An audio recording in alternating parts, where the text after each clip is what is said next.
Hey folks, Malforian here, welcome back to the channel. Today we're going to be talking about Grey Eminence Dev Diary number 12, which is all about Succession. This is probably the Dev Diary with the least game-specific, features that are different to other games, mainly because Succession worked this way historically, and you can't really mess around with it too much, to be honest, in a historical game. So a lot of the things we're going to talk about today basically work the same as any other kind of grand strategy game, with a little bit of difference here and there, but if you've played one, you probably know at least the terms and what they generally mean. You know what dynastic is, you know what electoral succession is, you know what primogeniture is, and all that kind of stuff. But if you don't, and this is your first ever one, we're going to read through it, and then you'll know all about it. So yeah, welcome to the 12th development diary for Grey Eminence. As they say, they're going to talk all about succession and how future rulers are decided for different countries in the game. At the start of the game in 1356, the majority of countries on Earth practice some form of dynastic succession. This is true. I think most countries, especially in Europe, were kings, queens, with the same kind of succession laws across the board, really. Obviously, outside of there and other areas of the world, obviously they had some different mechanics, basically on how they chose their leaders. But for the most part, I think the most well-known is, dynastic succession of some kind. The mechanics of this type of succession are similar to those you'd find in other grand strategy titles. Oh, well, there you go.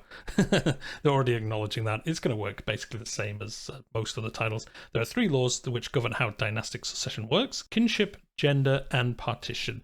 Kinship law determines the kind of biological relationship provides the strongest justification for inheritance. The most common kinship law used at the start of the game is primogeniture, according to which the eldest child of the current ruler shall inherit. A similar but less common law is ultimogeniture, which dictates that the youngest child should inherit, and the final kinship law is seniority, which is the opposite. The oldest member of the ruling dynasty are valued higher than the younger ones. So yeah, I did forget about that actually. Yeah, the game starts in 1356, so yeah, by that point most rulers did use primogeniture, but there will be some kind of partition funness.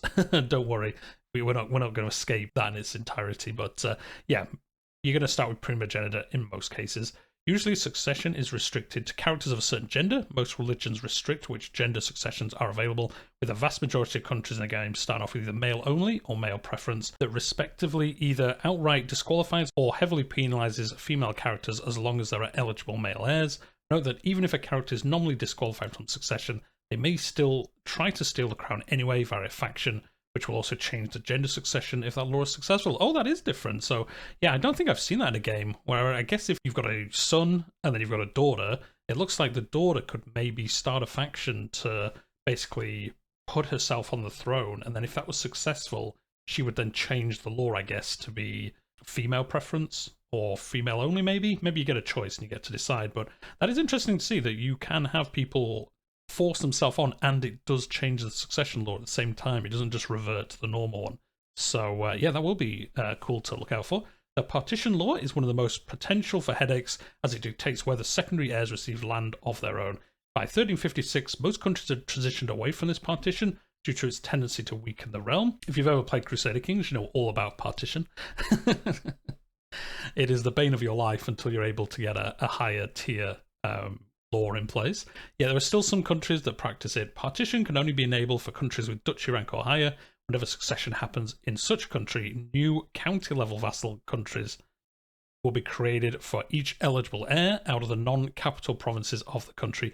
In essence, this ensures that the country's royal domain will not extend beyond its capital province until a partition is repealed. In rare cases, when a country with partition owns enough territory or controls enough people to create an equal rank title, new independent countries may split off. So yeah, this is just saying, obviously, if you're a king and you own your home duchy and then a bunch of other lands, obviously when you die, if you've got two children, your first child will inherit the main title and the home duchy where your capital is, and then your second child will probably inherit not everything else, but a vast chunk of everything else, because it's still lower than the kingdom title. So they'll probably get, all your other lands that aren't in there, but then they are also saying, if you are, let's give an example, if you're England and you have all the land there, but you also own all of Scotland, but you haven't made the Scottish title, when you die and if you have two children, it will make the Scottish title basically to give to the second child. You can't cheat the system by not giving them enough land. So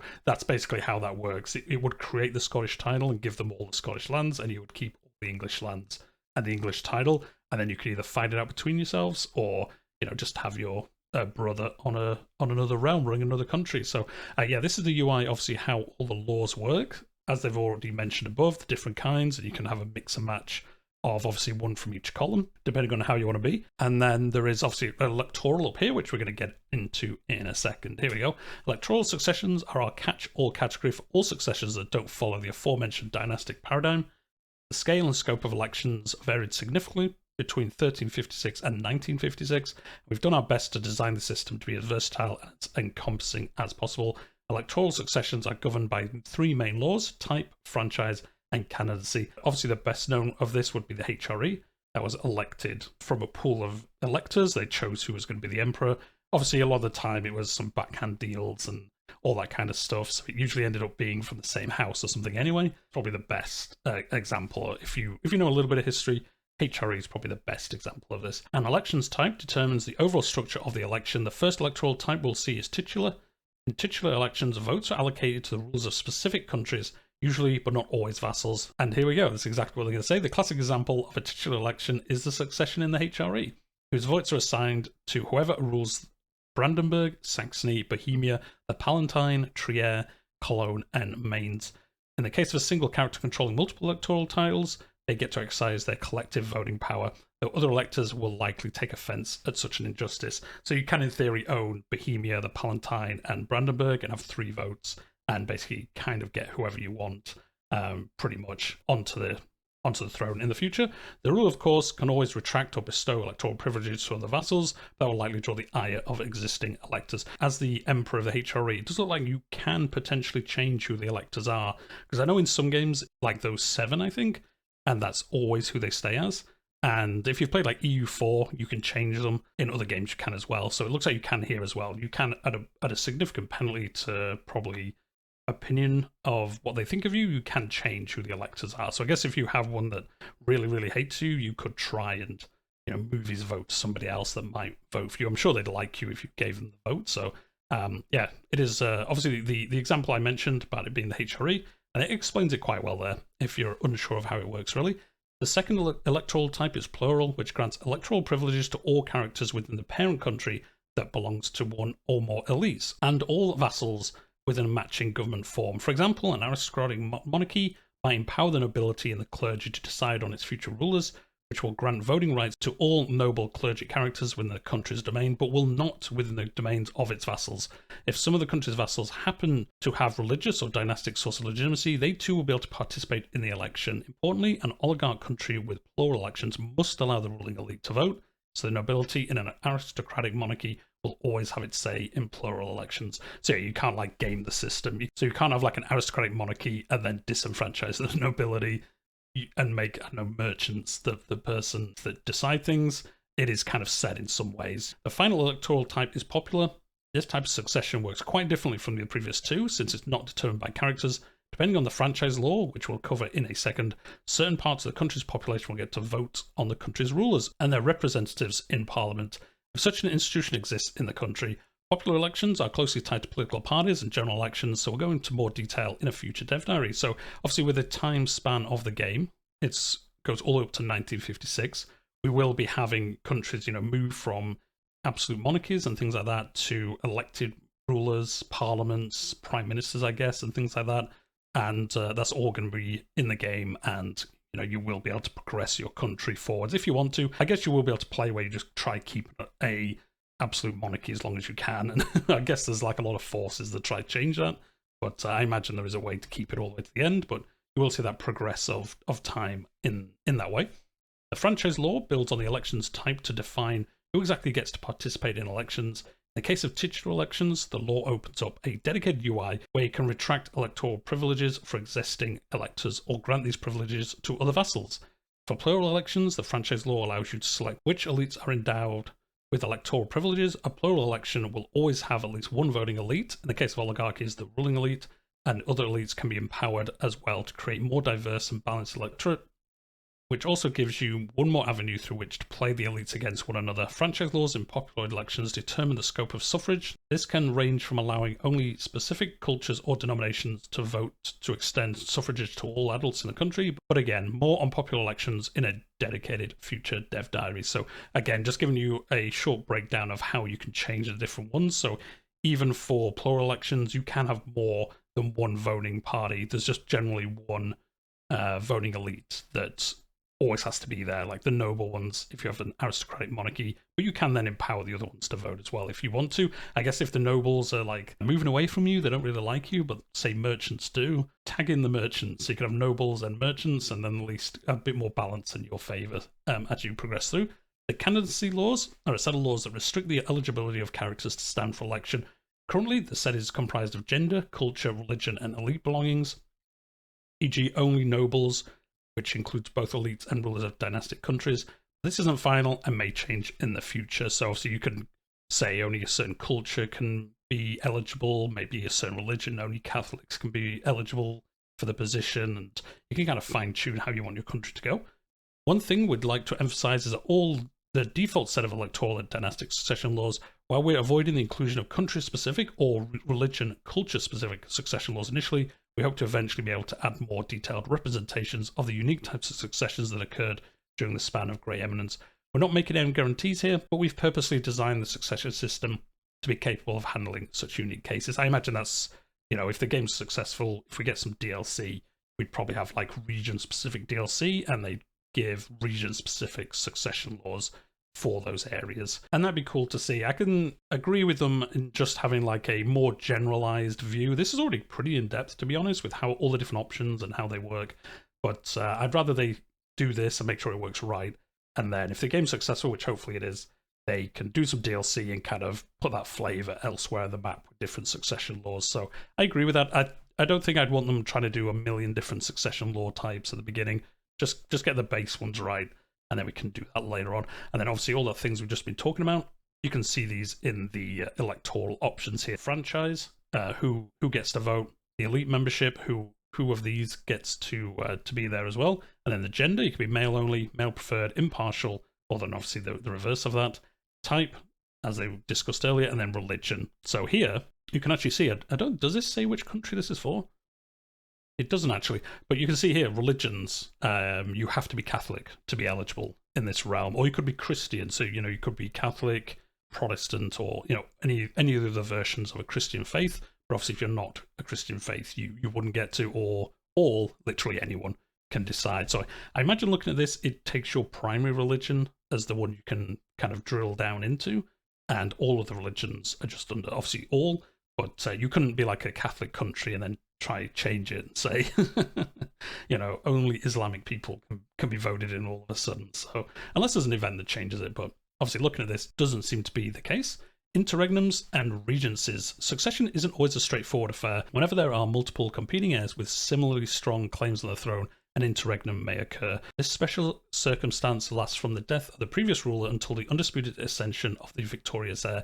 Interregnums aren't necessarily bound to escalate into civil war, but even having part of the realm not recognize a new ruler can have disastrous consequences. How exactly interregnums play out is going to be in a future dev diary, which this is really cool. It'd be interesting to see how they do play out, because like they say, it doesn't have to be a civil war. So I wonder if you can like buy off the other person. So yeah, this would be interesting to see exactly in that future dev diary how this works out, how you can have like different potential rulers. Is it other people from other realms that have a claim would come and say, you know, this person is eligible, but I think I'd be a better king? And would some of the realm agree and say, yeah, we actually want that guy and not you? And I guess potentially you would civil war against obviously the people who would rise up against you, or I guess if you don't have to civil war, you could buy them off or something like that. Maybe you can give him a position or promise him something in the future to not like raise his banner and go to war with you for it. But yeah, that will be a good dev diary when that comes out. Similarly, regencies are a special circumstance that occurs whenever the ruler of a country is a child. Regencies always require a regent, a powerful character who exerts significant influence over the country while they supposedly care for the young ruler. A lot of examples obviously through history where the regent basically just took over and was like, sure, kid, yeah, we'll do exactly what you want. And then obviously when he came of age, the regent was Yeah, you're not taking over. You're still in the background. I'm still in charge here. Thank you very much. Regencies are one of the situations where a country might backslide on its progress, especially when the region is a member of the elites.